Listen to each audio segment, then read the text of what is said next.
अस्सलाम वालेकुम दोस्तों, मैं हूं आपका दोस्त अरसलान अहमद। जैसा कि मैंने अपने न्यू कलेक्टर्स दोस्तों से वादा किया था कि मैं आपको बताऊंगा कि अपनी हॉबी किस तरीके से स्टार्ट की जा सकती है कॉइन्स की, और क्या क्या होना चाहिए उसमें, किस तरह से होना चाहिए, किस तरीके से अरेंज करना चाहिए, तो किस तरह के कॉइन्स होने चाहिए। तो हम लोग स्टार्ट लेते हैं।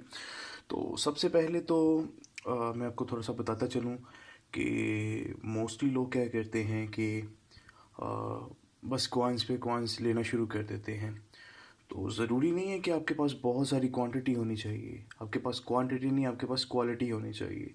क्वालिटी के साथ साथ आपको इन्फॉर्मेशन होनी चाहिए कि कौन सा कॉइन कौन सी कंट्री का है, उसके पीछे हिस्ट्री क्या है और किस कंट्री की हिस्ट्री क्या है। तो ये सब सबसे पहले तो आपको ये इन्फॉर्मेशन होनी चाहिए। तो उसके साथ साथ आपको जैसे जैसे आपको हिस्ट्री का पता चलता जाएगा तो आपके लिए ईजी होता जाएगा हॉबी का स्टार्ट लेना भी, और कॉइन्स ज़्यादा से ज़्यादा कंट्रीज़ करना भी। तो बहुत ज़्यादा क्वांटिटी होना ज़रूरी नहीं है इस हॉबी में। आप बड़े खूबसूरत से थीम के साथ आप कर सकते हैं, वन कंट्री वन कॉइन कर सकते हैं। जैसे मैं दिखाता हूँ। ये मेरी कुछ कलेक्शन है जो स्पेशली मैंने आप दोस्तों के लिए अरेंज की है कि आपको दिखाने के लिए कि किस तरीके से किया जा सकता है। तो मैंने इसमें अल्फ़ाबेटिकली जो कंट्रीज़ आ रही हैं उस तरीके से मैंने कुछ अरेंज किया है। तो आपको मैं साथ साथ दिखाता चाहता हूँ कि किस तरीके से मैंने अरेंज किया। ये देखिए जी, Afghanistan, Albania, Algeria, Andorra, Angola, Argentina, Armenia और नकोना कराबाग, जबकि भी इसका नाम कुछ ऑफिशियली चेंज कर दिया गया है, अरूबा, ऑस्ट्रेलिया। तो ये अल्फ़ाबेटिकली मैंने इस तरीके से अरेंज किया है।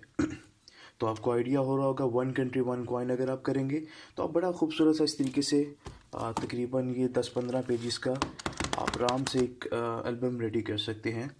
तो आपकी अगर आप वन कंट्री वन कॉइन भी करते हैं तो आपके पास पूरी दुनिया का, आप ये देखें मेरे पास इस टाइम पे ये पूरी दुनिया के कॉइन्स हैं इस एक फाइल में।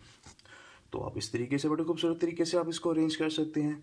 तो बात वही आ जाती है कि सबसे पहले आपको हिस्ट्री का और कंट्रीज़ का पता होना चाहिए कि कौन कौन सी कंट्री एग्जिस्ट करती है, कौन सी कंट्री डेड है। अब होता क्या है कि कुछ कंट्री एग्जिस्ट करती हैं, अभी अलाइव कंट्रीज़ हैं, और कुछ कंट्रीज़ जो हैं डेड कंट्रीज़ हैं। अगर आप पाकिस्तान से हैं तो मैं आपको छोटी सी एग्जांपल देता हूँ। तो जैसे ब्रिटिश इंडिया था पहले, 1947 से पहले ब्रिटिश इंडिया कहलाता था। तो उसके टूटने के बाद उसमें इंडिया और पाकिस्तान बना, और फिर पाकिस्तान से बांग्लादेश बना। यानी ये 3 कंट्रीज़ तो ये हो गई, इंडिया, पाकिस्तान और बांग्लादेश। तो चौथी कंट्री डेड कंट्री है जो कि ब्रिटिश इंडिया थी, जिसमें से ये 3 कंट्रीज़ बनी। तो इस तरीके से ये 4 कंट्रीज़ काउंट होती हैं। तो इस तरीके से इसमें कुछ डेड कंट्रीज़ आ जाती हैं, कुछ अलाइव कंट्रीज़ हैं। तो इस तरीके से आपको पता होना चाहिए कि लाइव कंट्रीज़ कितनी हैं, डेड कंट्रीज़ कौन कौन सी हैं। बहुत सारी डेड कंट्रीज़ हैं जो कि हार्ड टू गेट होती हैं। सो अभी मैंने आपको कुछ छोटा सा एक डेमो देता हूँ जिस तरीके से मैंने आपको दिखाया है। देखिए, अल्फ़ाबेटिकली मैं इसको लेके आ रहा हूँ आगे। यहाँ से बी स्टार्ट हो गया, इस तरीके से मैंने अरेंज किया हुआ है। ये देखिए खूबसूरत तरीके से, साथ उन कंट्रीज़ के नेम और उन कंट्रीज़ के फ्लैग्स। बहुत ज़्यादा क्वांटिटी होना बिल्कुल भी ज़रूरी नहीं है। आपको बस हिस्ट्री का पता होना चाहिए, और आपको पता होना चाहिए कि कौन सा कॉइन आपने लगाना है अपनी उसमें फाइल में। तो इस तरीके से आप बड़े खूबसूरत तरीके से आप उसको कर सकते हैं। ये देखिए,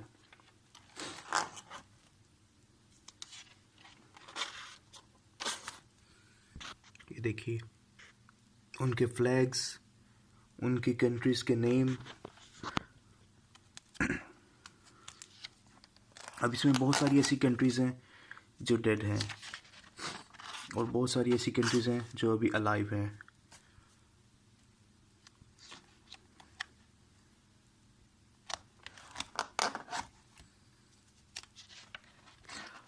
इसमें ये सेंटर में जो मैंने एक पेज लगाया हुआ है, ये पेज लगाने का मकसद सिर्फ ये है कि इसमें स्क्रैचेस ना पड़ें आपस में, क्योंकि प्लास्टिक है और प्लास्टिक से आपस में स्क्रैचेस पड़ जाते हैं। तो ये एक टिप है आपके लिए छोटी सी कि आप अपने स्क्रैच प्रूफ किस तरीके से बना सकते हैं। ये पेज से इन प्लास्टिक पे स्क्रैचेस नहीं पड़ेंगे आपस में कॉइन्स के, क्योंकि कॉइन्स का वेट होता है, तो वो अपने वेट की वजह से इनके ये जहाँ जहाँ पे कॉइन्स हैं उनके ऊपर एक सर्कल सा बन जाता है, वेट की वजह से स्क्रैचेस पड़ जाते हैं।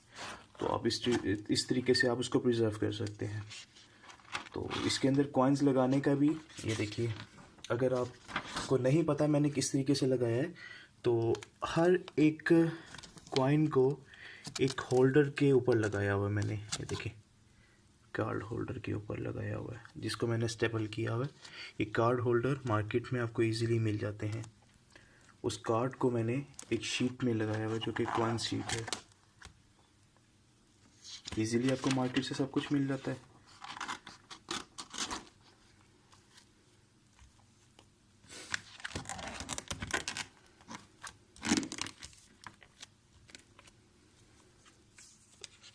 ऑलमोस्ट ये 14-15 पेजेस हैं, जिससे मेरी एक पूरी वर्ल्ड कैटलॉग रेडी हो गई है, जिसमें काफ़ी सारी कंट्रीज़ डेड हैं, काफ़ी सारी अलाइव्स हैं, और कुछ ऐसे बिग कॉइन्स हैं जो कि इन होल्डर्स में रखना पॉसिबल नहीं है। सो वो होल्डर्स में तो नहीं आते, वो प्लास्टिक के कैप्सूल्स आते हैं।